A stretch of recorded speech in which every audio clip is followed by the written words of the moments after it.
From the CISO series, it's Cybersecurity Headlines. Security cameras get spied on. The data sovereignty emperor might have no clothes, and submarine builder springs a data leak. These are some of the stories that my colleagues and I have selected from this past week's cybersecurity headlines, and now we're looking forward to some insight, opinion, and expertise from our guest, Derek Fisher, Director of Cyber Defense and Information Assurance Program at Temple University. Derek, thank you so much for being on the show, spending your time with us. I got to ask, how was your week in cybersecurity? I had a pretty, first, thank you for having me on, I had a pretty mundane week. Been wrapping up a book, so I was trying to finish up some work there, working on a new training course, so doing some recording for that as well. It was, and was playing around with some lab related work. I've been building up some security testing tools that I was playing around with, so wasn't an exciting necessarily from a news perspective, but definitely had my hands dirty and was really plowing through some work this week. So it was busy for me. So productive and non-destructive yes. is the wish for all cybersecurity professionals. Yes. So maybe we all follow in your example. Yeah. A big thank you also to our sponsor for today, DropZone AI, the leader in autonomous alert investigation.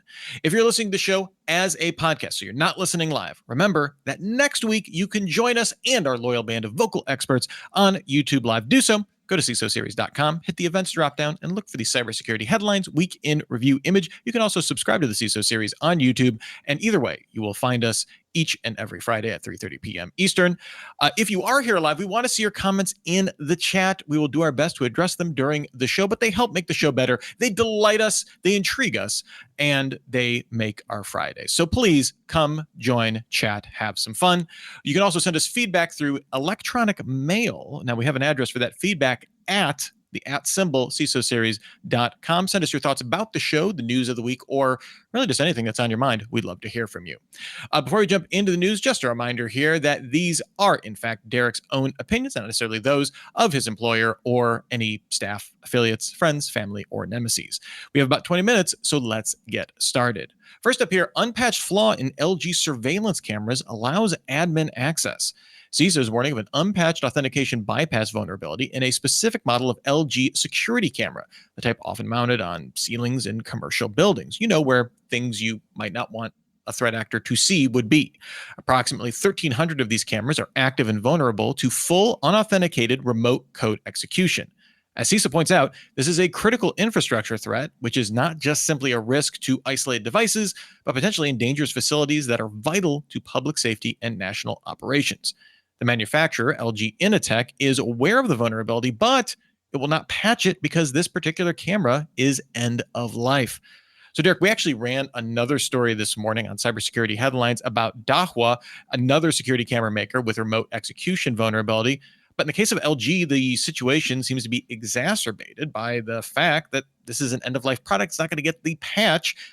As CISO points out, the central role that these cameras play in critical infrastructure, not only as security devices, but as being connected to company networks. Hello, lateral movement. I'm curious, do you think maybe these manufacturers should shoulder more responsibility toward the safety of these expiring products? I mean, the trickiest part is that this is hardware, right? Software is a little bit easier to, not that we don't have technical debt when it comes to software, but hardware is a little bit different because you have a full stack product, in a box, right? You have software, you have hardware all running together, network capability all running together in one package. So you have a little bit of a different type of form factor there. But, I came from Siemens Healthcare. When I started getting into security, Siemens Healthcare, if you're aware, they obviously create these large MRI machines, X-ray machines, things like that. Those were not, a 2-year product or a 1-year product. They were decade long. They were designed to be decades in the field. And oftentimes, even today, you'll find these machines running Windows 95. And so that is, and that's true even in the financial industry in terms of some of the hardware and software that runs in some applications. There is that we live in an environment where these pieces of infrastructure are legacy. They're end of life, and it's a reality. I think the manufacturers do have a bit of a responsibility, but at the same time, putting yourself in the shoes of the manufacturer, how long is that tail? And we used to try to push the idea of maybe GA -2 or GA -3 or something like that, where we'll let our customers up front know that we're only going to support, back 2, 3 versions, and after that, it's done. And so we can try to pursue something like that, but going back to my days of working in a commercial space, where the customers would come back and say, we're not upgrading because we can't. This is a money-making machine. Sometimes literally, it's a money-making machine that we're not, if we upgrade, we have to, assume failures, we have to assume costs and all these things. And it's not broke, so we're not going to fix it. And so there's this, back and forth between the manufacturer versus the consumer, where the need actually is. And where the spend is going to come from and who's going to absorb that cost. I think in cases of these types of critical infrastructure issues, especially, there needs to be some method for moving off of those vulnerable pieces of hardware, whether it's, the manufacturer offering some type of subsidized upgrade or some type of, path to the GA version or the latest version. To assume that that the manufacturer is going to go back and push patches to older versions, I think that's just a fairy tale. Yeah, I think I agree with you. When these things happen, it's easy to look at the manufacturer. I think there needs to be one, an upfront obsolescence plan, like you were saying. Like you should know the roadmap before you even install this thing to know, what your exposure is going to be. And I do agree there needs to be a pull ripcord in case of critical vulnerability on both sides, so that you're not caught. Neither side is caught flat-footed with this.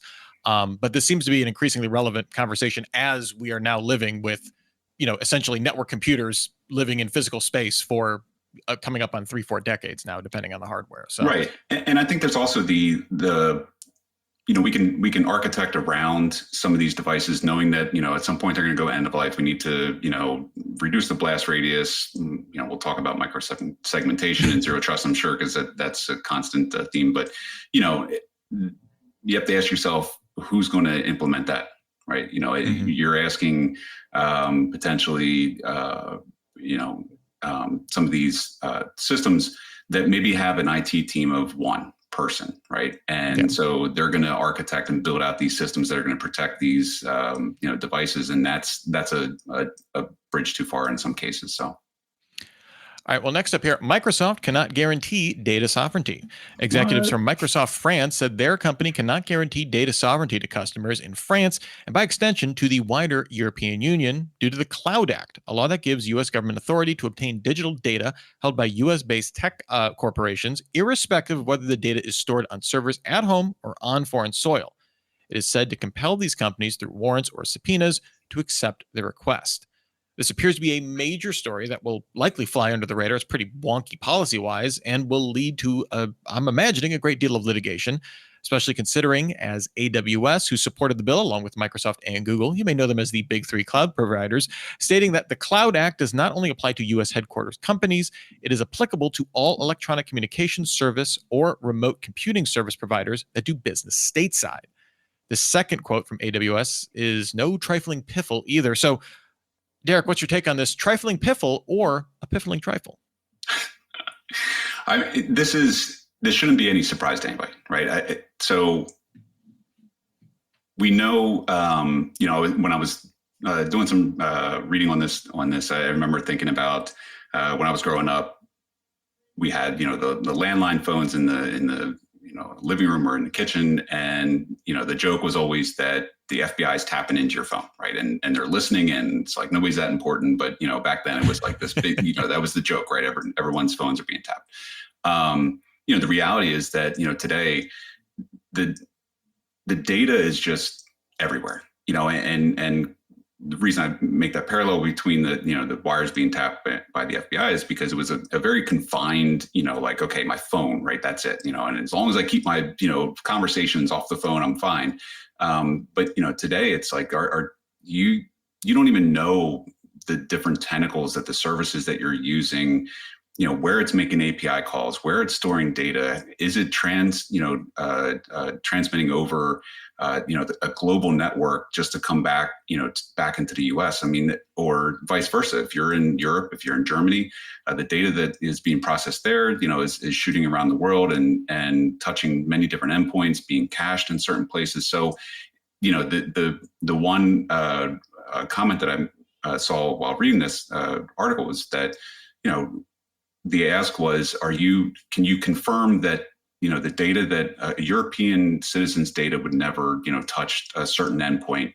And I believe it was a rep from AWS said, no, I can't guarantee that. And it's like, yeah, I mean, all of us that work in this industry and know that you cannot make those kind of guarantees that the data that's being produced in a certain area will always reside in that area, given the interconnected, type of technology that we have.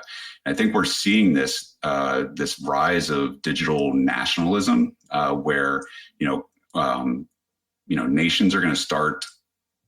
I mean, we already have nations that are doing this, but nations are going to start just creating their own internet, their own networks and their own services, and it's going to be, if you want to truly keep your citizens' data from traversing outside of your nation's boundaries, digital boundaries, that's the lengths that you have to go to. And I think there's been plenty of examples of that in Europe where their companies are coming up with those solutions and selling them and making good money off of it. So.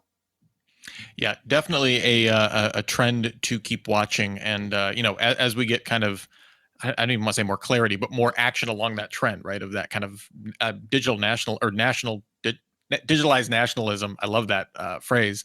We will see if that, continues to make waves as these types of issues continue to be relevant. And as Devin pointed out in our comments here, yeah, it looks like GDPR fines are on the way, or revisions to GDPR, to be quite frank, with some of that stuff. I think there's going to be some push-pull on both sides with that. But there was a point about the GDPR fines where companies are taking on, there's two sides of that. It's either I take on, whatever X percentage of GDPR fines or other, regulatory fines I may take, or, if the U.S. government comes in and says you have to hand over this information, a U.S. company is not going to say no. They can't, right? I mean, we've learned that through the Patriot Act, and now, throughout time since the early 2000s, that like if the government comes knocking, you have to turn it over, whether we like that or not. So.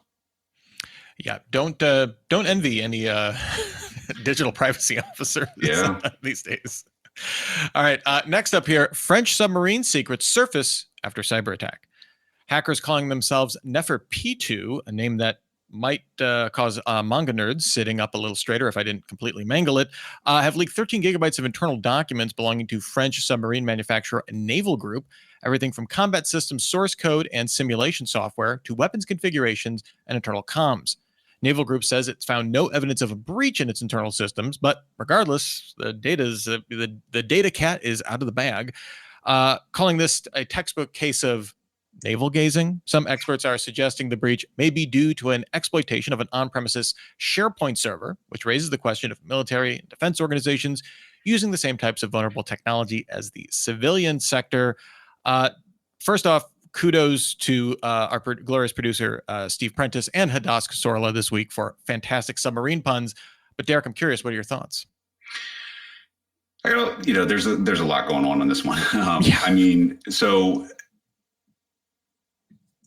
I'll pick on Microsoft here, right? Because it was a SharePoint, they're saying that it was potentially a SharePoint, vulnerability that led to this. But, Microsoft spends a lot of money and time and effort in getting those contracts because, they don't obviously want a lot of the military contractors, right? These are private individual companies that produce, hardware or they do engineering for, the military of the nation that they work for. So, the military itself is not, I mean, they do have engineering arms, but a lot of it's being done by these consultants and these contractors. So these organizations, they get approached by Microsoft, they get approached by AWS and all these big companies, and they spend a lot of time, trying to get them to get on board with that product. So it's hard for us to say that, Should should national secrets not be run on, Microsoft products or AWS products? I don't know. I mean, what are the alternatives? I kind of go back to what I said earlier about some of these organizations having a small IT team, maybe not even having, a robust internal security mechanism. So who's going to maintain something that's not commercial off the shelf in favor of, going to Microsoft and just kind of saying, you guys secure it for us because we don't have the capability to do it. But I think, the bigger problem here is espionage, right? I mean, and that's, I think we might talk about this a little bit later, but, espionage is a huge problem, these days with whether it's military secrets or just commercial IP. It's staggering in comparison to when, back in the 50s and 1950s, where KGB agents would have to, sneak into some facility with, a camera snuck into the heel of their shoe and then snap some pictures and make off with, a couple pieces of film. Now you can steal entire databases of information in a matter of minutes, and so I think the scale is much different. And it's not like it's something that's ever going to go away. So there's a lot going on here. I don't know if there's an easy solution. So, yeah, I don't know if we want if the solution to this is government spins up its own hardened Linux complete ecosystem. Like that seems completely infeasible at scale. And would the outcome be any better? Probably not.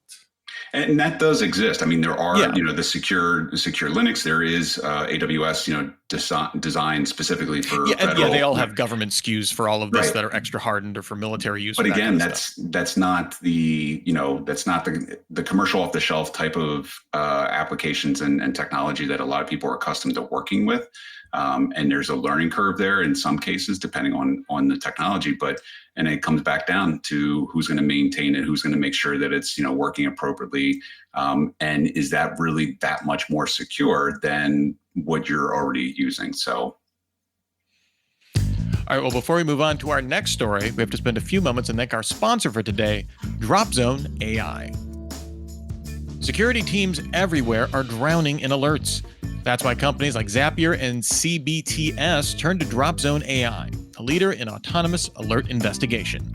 Their AI investigates everything, giving your analysts time back for real security work. No more 40-minute rabbit holes. If you're a black hat, find them in Startup City. Otherwise, check out their self-guided demo at dropzone.ai. This is how modern SOCs are scaling without burning out. That's DROPZONE.ai. All right, next up here, FBI and CISO warn about scattered spiders' evolving tactics. The FBI and CISA have issued an updated advisory warning that scattered spider remains a serious threat, using sophisticated social engineering and intrusion tactics, including phishing, MFA fatigue, SIM swapping, and ransomware like Dragon Force to breach systems, including encrypting VMware ESXi servers. Despite recent arrests tied to the gang, US, UK, Canadian, and Australian authorities emphasize that scattered spider's evolving techniques continue to pose a big risk to national security and critical infrastructure. So Derek, scattered spider has certainly made a name for itself this year. Last week, we discussed their affiliation with the Com, which seems to consist of young and aggressive hackers. There are two kind of directions we could take here, maybe both here.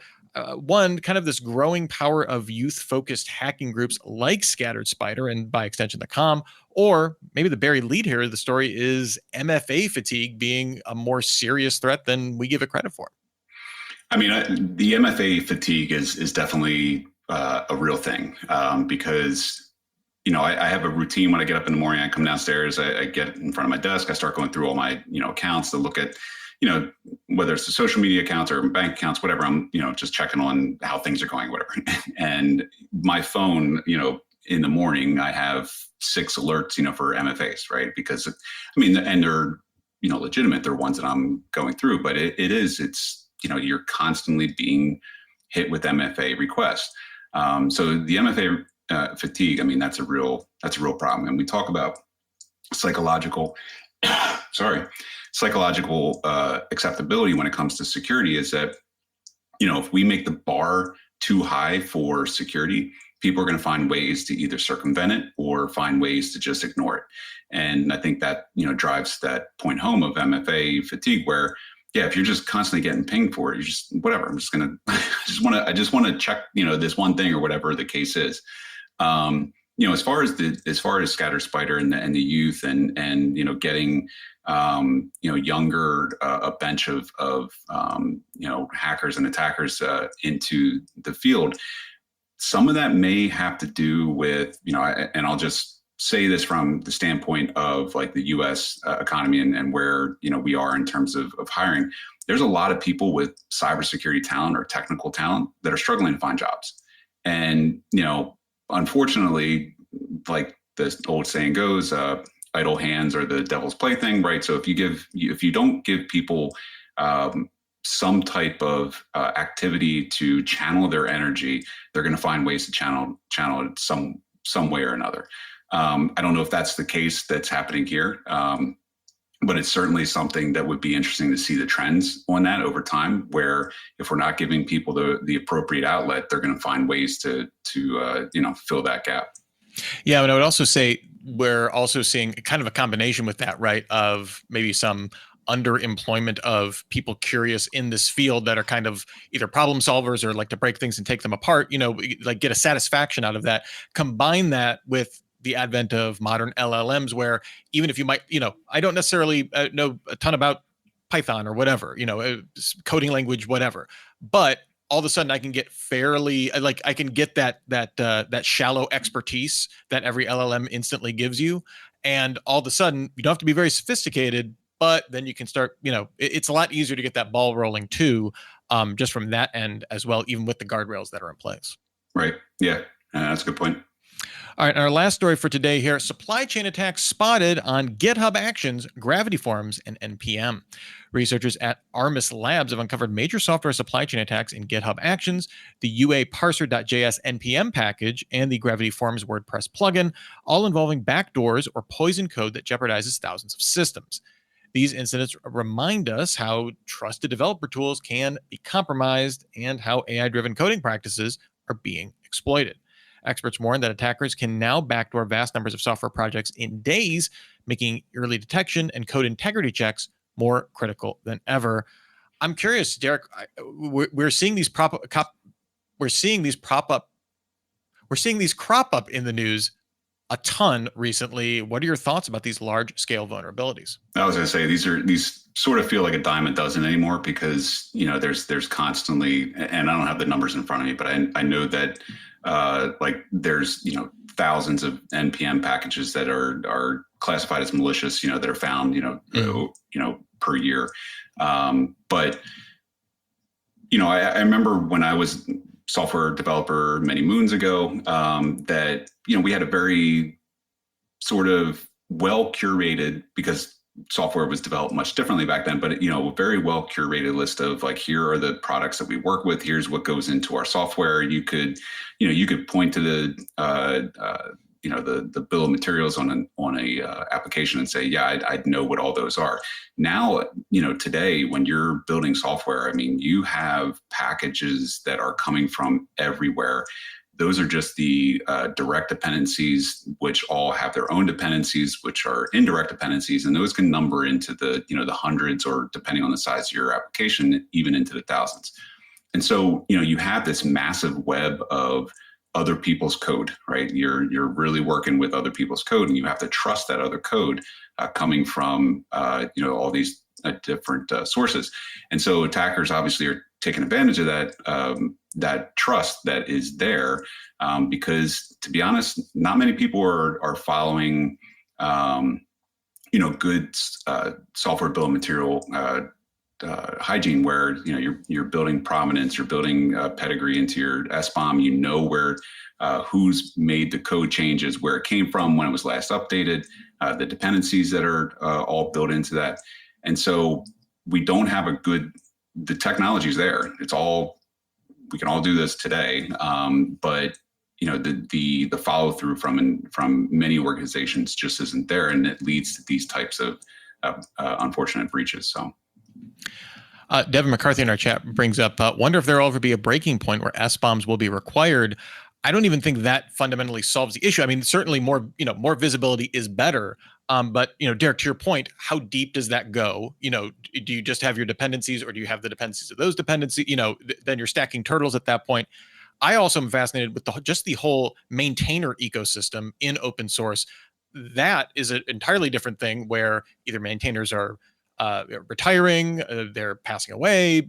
Ownership of those can change, and that completely changes something that was rock solid maybe for decades, all of a sudden into a security threat. Admittedly, an SBOM would make it much easier to find that, but yeah, those certainly all visibility good, but doesn't, to me at least, doesn't completely solve the issue.